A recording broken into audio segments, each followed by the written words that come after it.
What's up guys, in this video I'm going to be making a jewelry box for my girlfriend as a Christmas gift. So about a year ago I cut up a big cherry log and it's just about dry enough to use, so I used it for this project because the wood's really nice.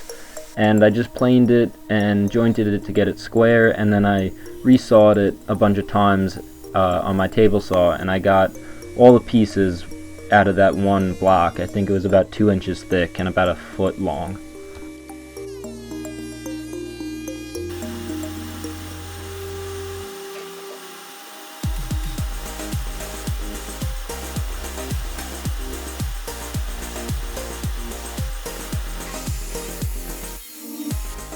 Here I'm cutting all the boards to roughly their final shape just to get a feel and a look for the whole box when I dry fit it all together.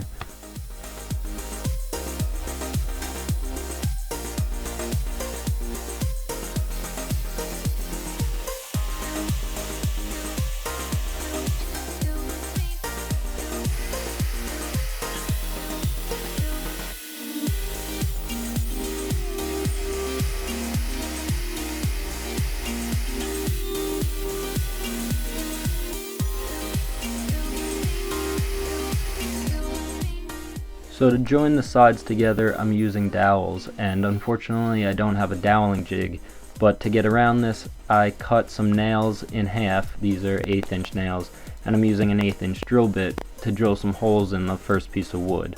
I inserted the nails into the holes with the pointy side out, and then I press that into the mating piece of wood, and that makes 2 divots. And then I could come back with the 1/8 inch drill bit, drill those holes inside the divot, and then widen them to the diameter of the dowels with another drill bit. And that ensures that all the dowels will line up fairly perfectly. It's not a flawless system, but it works.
So I found this image online, and it's not something I created on my own, so I can't take full credit for it, but I saw it and I thought it would look pretty cool as a design for the top of the lid.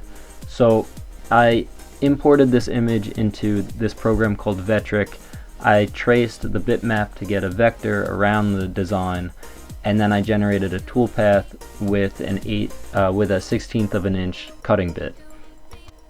So I saved that toolpath and brought it into CNC, a program that controls my CNC machine.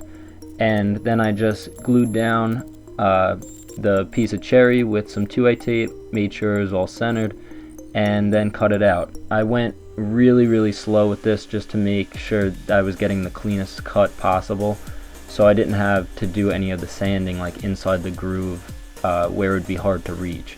So I think this cut took about 20 minutes for kind of a simple design, but it was definitely worth the extra wait time. And I had a visitor. My dad came in to check out how it was coming.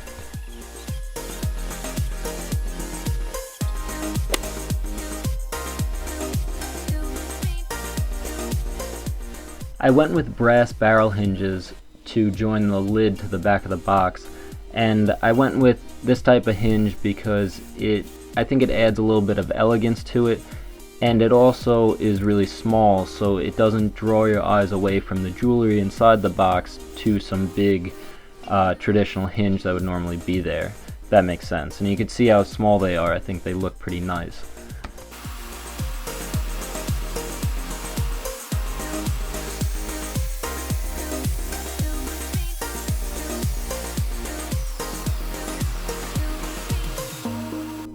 So off camera on my router table, I cut a chamfer on the back edge so the hinge would open fully, and I had to do that to the lid and to the back of the box also.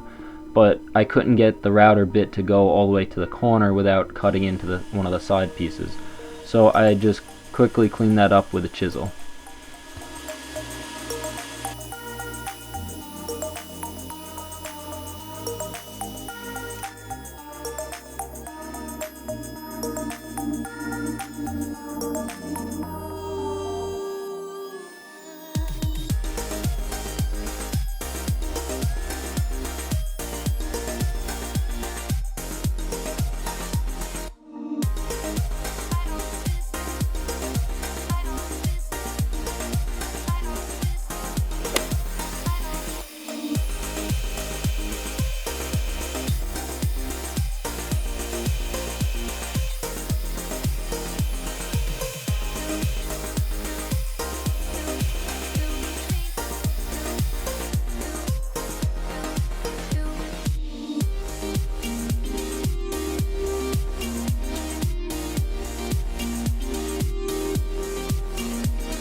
So after the stain dried, I applied 3 coats of spray lacquer and sanded in between with 400 grit sandpaper.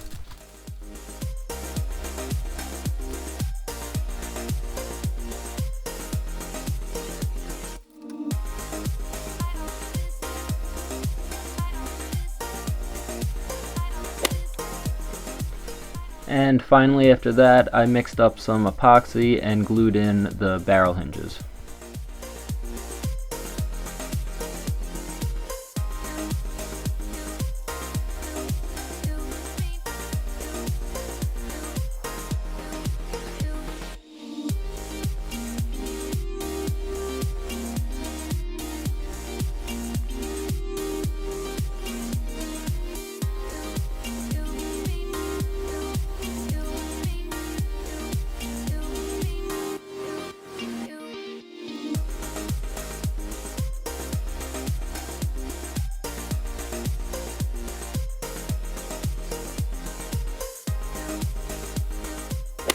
And here it is all complete. I put the tray in and it slides nicely on the rails back and forth, which is pretty cool. And I'm really excited about the design I cut into the lid. I purposely made the toolpath cut past the edges of the lid so that the design looks like it just stops where the sides of the box extend over the lid. And in my opinion, I just think it looks pretty good and it adds a unique element to it. I hope my girlfriend likes it and gets some good use out of it, and I hope you guys liked the video. If you did, please give me a thumbs up, share my video, it definitely helps my channel out. Subscribe if you haven't already, and also try to find me on Instagram because I post more frequently there. Alright guys, thanks for watching.